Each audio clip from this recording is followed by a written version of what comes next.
Amados irmãos, amadas irmãs, um bom dia para todos nós, uma excelente manhã de quarta-feira, meus irmãos. Estamos aqui iniciando mais um encontro do nosso Evangelho diário, este momento que nos reunimos aqui como uma grande família, em nome de Jesus. Eu partilho, meus irmãos, que eu sempre chamo a todos de irmãos, pois é uma forma de eu estender o meu carinho por cada um que aqui se faz presente. Uma forma de dizer para cada um que somos irmãos, iguais. Estamos, meus irmãos, no mesmo caminhar de aprendizado. Estamos, meus irmãos, na mesma etapa, cada um passando pela sua, mas buscando crescer, evoluir e aprender também através das dores. Então, quando eu pronuncio irmãos e eu chamo a cada um que aqui está presente de um grande irmão em nome de Jesus, é uma forma de estender o eterno carinho por todos que também estão nesta jornada aqui de vida terrena, batalhando, lutando, passando pelas experiências mais diversas possíveis e tentando vencer a cada dia. E também para nos lembrar que todos somos filhos de Deus, por isso somos irmãos. Por isso, meus irmãos, sejam muito bem-vindos.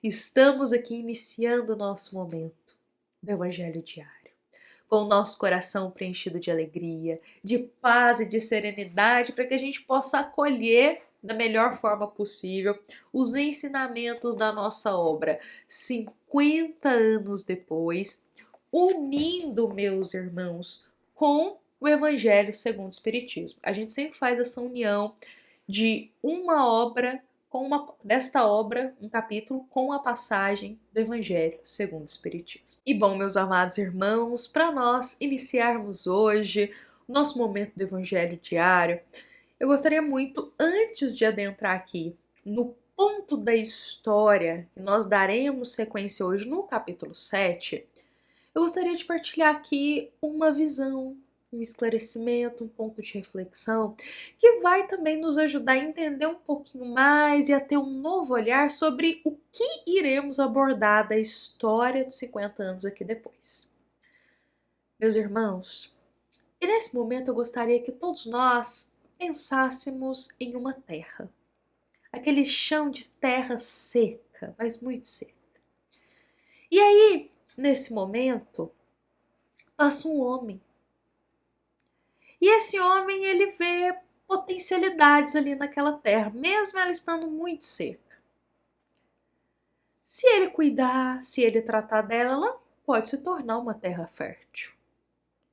E assim esse homem faz. Ele cuida daquela terra, coloca ali os produtos necessários e a terra ela começa a ficar um pouco fértil.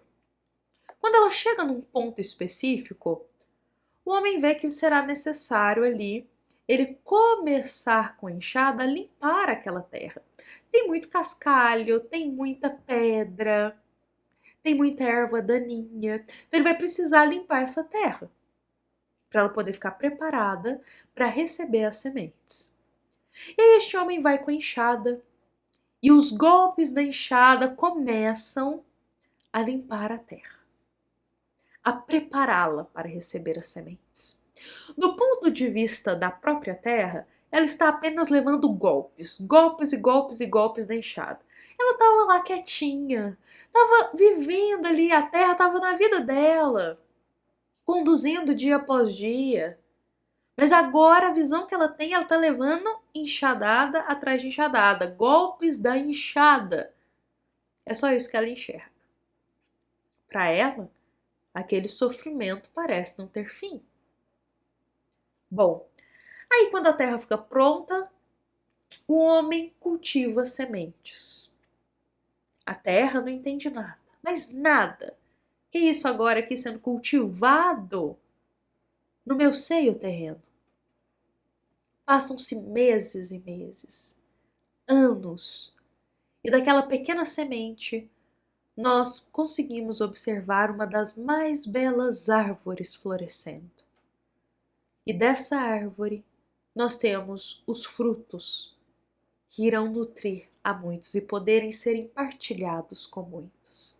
Essa árvore não é apenas frondosa e admirada, mas ela também concede frutos e partilha dele com todos. A terra se alegra nesse momento, pois quando é que ela esperaria que aqueles golpes de enxada um dia iria conduzir ela a ajudar a árvore a produzir frutos tão belos? A terra jamais esperaria que dela floresceria uma árvore tão frondosa e tão proveitosa para todos na terra. Olha, meus irmãos, é só uma historinha isso para a gente pensar que muitas vezes a gente está na situação aí dessa terra. A vida nos concede muitas provações, muitos testes que se assemelham aos golpes da enxada que a terra leva. E se focarmos só nesse momento, parece que não vai ter fim. E muitas vezes nos questionaremos, assim como a terra. Estava aqui quietinha, para que isso está chegando agora na minha vida? Fato é que todos temos um propósito de Deus para a nossa vida. Todos temos um propósito de Deus para a nossa vida. Só que para a gente viver esse propósito, muitas vezes precisaremos limpar a terra do nosso coração, prepará-la para colher sementes e assim vivermos o propósito que Deus deseja para cada um de nós cumprirmos. A terra nunca imaginaria que dela floresceria uma árvore tão bela e com frutos, mas para isso acontecer, ela precisou levar os golpes da enxada para prepará-la para florescer uma árvore.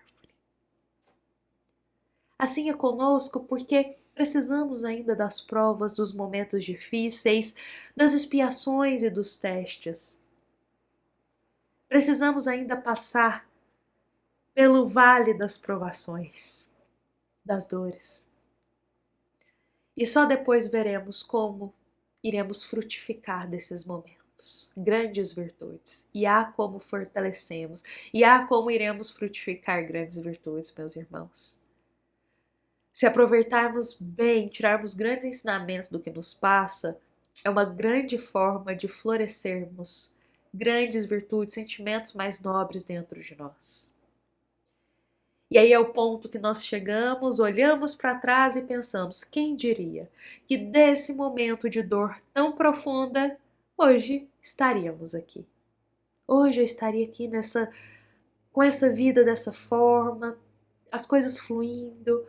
Olha como que aquilo que me aconteceu há 10 anos atrás, há 5 anos atrás, há 2 anos atrás, me conduziu aqui nesse momento. Momento bom, com grandes frutos, vivendo um propósito maior. Meus irmãos, quando as dificuldades chegarem, lembremos que é apenas o divino agricultor com golpes de enxada preparando nossa terra, porque ele vê potencialidade em nós para vivermos um propósito maior. Mas para isso temos que ser preparados. E nesse preparo o caminho não é de flores, mas é muitas vezes um caminho doloroso e um caminho de espinhos. Mas sempre tem algo para nos fortalecer e nos ensinar. Com essas palavras, eu inicio hoje aqui o nosso evangelho, pois hoje nós veremos um momento de dor profunda, mas que futuramente vai ter frutos muito edificantes. Se focarmos só nesse momento aqui da história agora, a gente vai pensar que, nossa, por que estão sofrendo tanto desse jeito? Mas fato é, meus irmãos, que Deus está preparando essas duas grandes almas, Ciro e Nestório, para um grande propósito na vida. Nós chegamos em um ponto da história, no capítulo 7, meus irmãos, que hoje é o grande dia do martírio, do sofrimento, da despedida terrena de Ciro e de Nestório. Naquele ano, meus irmãos, tiveram grandes festividades. E teve uma festividade em específico, que era uma festividade do governo. Durava-se dias essa festividade. E o último dia foi o dia dedicado a conduzir os 22 cristãos que estavam presos para a arena. Era a forma como eles tinham de encerrar toda aquela festividade. Um verdadeiro circo de horror, um verdadeiro espetáculo de sofrimento. Mas que naquela época, nas arenas romanas, as pessoas aplaudiam, achavam tudo aquilo maravilhoso.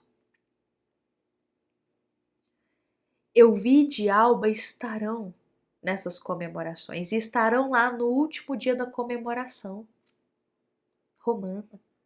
E Alba, ela vai estar com o coração apertado porque a tua filha Célia avisou ela.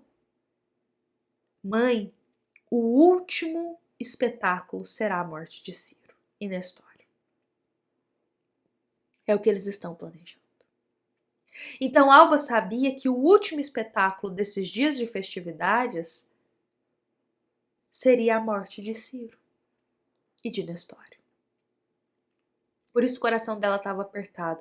Mas ela e Euvide não podiam deixar de ir nessa festa, nessas comemorações romanas. E aí nós teremos aquela visão da arena, onde nós temos lutadores guerreando com feras, onde nós temos escravos em meio aos leões, onde nós temos ali sangue sendo derramado a preço de diversão para quem está assistindo, onde o sofrimento do outro é aplaudido como se fosse engraçado, como se fosse divertido ver o outro sofrer. Aqueles corações ainda estavam muito brutos ainda, vendo diversão no sofrimento do outro. E aí chega o momento do último espetáculo. Nesse último espetáculo, nós temos ali sendo conduzidos os 22 cristãos para o meio da arena. Ciro e Nestório estão entre eles. Pai e filho que viveram dias angustiosos, dedicaram esses dias às orações lá na prisão, se preparando o terreno do coração para as provações que viriam. Só que a morte deles foi diferente. Os grandes nomes romanos criaram um espetáculo para isso.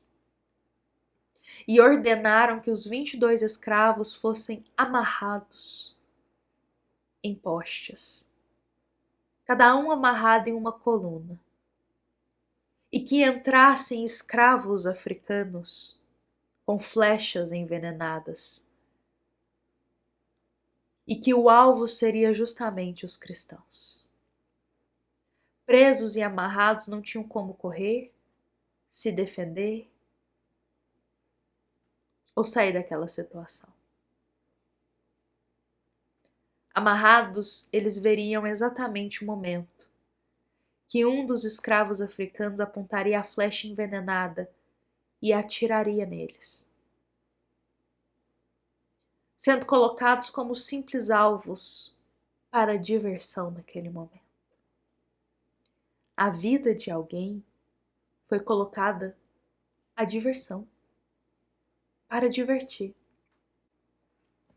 Ali naquele meio, meus irmãos, Ciro e Nestório é amarrado. Estão distantes um do outro, esqueléticos, pois não eram alimentados direito, mal dormiam e estavam em condições desumanas. Não tinham mais forças físicas para nada. E foram amarrados de forma bruta, colocados ali enquanto uma arena inteira gritava e gritava, desejando a morte de cada um que ali estava. Euvide e Alba, junto de grandes nomes romanos, observava esse espetáculo de horror. E que espetáculo de horror! E eis que os cristãos, neste momento, enquanto os escravos africanos se preparavam com as flechas envenenadas, os cristãos amarrados ali, Ciro, Nestório, começaram a cantar. Era o que restava para eles. Tudo lhes foi tirado na terra, tudo. Mas a fé jamais poderia ser tirada deles. O homem na terra, ainda muito bruto e orgulhoso, pode achar que pode retirar tudo que quiser das pessoas, mas jamais poderá retirar a fé. Jamais. Ninguém pode retirar nossa fé. Ninguém.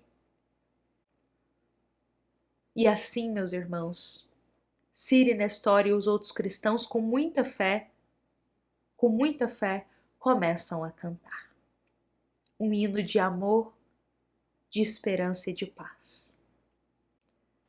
Meus amados irmãos, antes de receberem as flechadas envenenadas, eles irão cantar. Meus amados irmãos, imaginemos este momento. 22 almas colocadas ali de forma desumana, sabendo que faltavam minutos para desencarnarem. Como deve ser angustiante. Mas eles não se deixaram levar por essa angústia e colocaram a fé. Mesmo quando tudo foi tirado deles, ainda tinham a fé. Mesmo quando tudo é nos tirado, ainda temos a fé. Ninguém pode tirar a nossa fé. Ninguém. E eles colocaram para fora essa fé através da canção, que é uma prece elevada até a Deus. Essa canção que eles... Imaginemos a cena. A arquibancada gritando, querendo ódio, sangue e ira, e ao mesmo tempo 22 cristãos ali em condições desumanas começam a cantar para Deus, a fazer uma prece juntos em uma só sinfonia e em uma só sintonia também, elevados até a Deus. A arquibancada fica impactada. Os escravos romanos, africanos, na verdade, paralisam e ficam olhando aquilo. Mas começam a lançar as flechas envenenadas rumo a cada coração. Albi e Ovídio, olha aquela cena, aquele espetáculo de horror, de horror. Eles não concordam com aquilo. E eis que cada cristão começa a levar as flechas envenenadas bem no meio do peito. Assim também é com Ciro, assim também é com Nestório. Mas eis que, neste instante, ainda se ouvem os cânticos elevados a Deus. E eu quero muito que nós possamos deixar marcado aqui pra gente, no nosso canal, nas nossas reflexões, esse hino elevado a Deus dos últimos minutos na Terra. E eu gostaria, meus irmãos, de partilhar, eu vou dizer que é uma prece essas palavras, porque é tão edificante, é tão bonito que é uma prece elevada a Deus. Eu gostaria de deixar essa prece para nós amanhã. E eu gostaria de dedicar um evangelho apenas para deixar essa prece para todos os irmãos que desejarem ouvi-la, no momento de dor, de dificuldade, colocarem ali essa prece para ouvir. Então amanhã eu vou deixar aqui para nós, no nosso evangelho diário, esta prece para o nosso coração, que foi a prece cantada por Ciro e Nestório no último minuto da existência deles aqui na Terra. Foram que eles cantaram a Deus nosso Pai, demonstrando a fé. E é linda de comover o nosso coração, porque mostra a elevação daquelas almas no momento de dor. Nestório, ele vai levar uma flechada envenenada no coração. E ele vai desencarnar. E aí nós vemos como que Emmanuel desencarna nessa existência como Nestório. Nós vemos como ele desencarnou como Públio e agora como ele desencarna como Nestório. Ciro também vai levar uma flechada. Só que quando Nestório ele abre os olhos para a vida espiritual, ele enxerga um anjo vindo lhe buscar. Este anjo era Lívia, meus irmãos, Lívia. Lívia que não estava nessa encarnação com ele, veio buscar a ele no momento do desencarne. Como um anjo do Senhor, Lívia desce dos céus e busca o teu amado para uma nova etapa no mundo espiritual. Comparado ao último desencarne, Públio foi um pouco perturbado e conturbado. Nesta nós temos um desencarne mais sereno. E Emmanuel narra para nós que em volta da arena, anjos e espíritos evoluídos estavam resgatando a todos que estavam ali, elevando a todos que sacrificaram a própria vida em nome de Jesus. Meus amados irmãos, hoje eu vou encerrar por aqui. Lembremos que amanhã eu vou deixar essa prece, essa oração para todos nós, linda. E hoje a gente também encerra o capítulo 7. Amanhã também, que encerra com essas palavras para nós. Depois nós já iniciaremos a segunda parte da obra.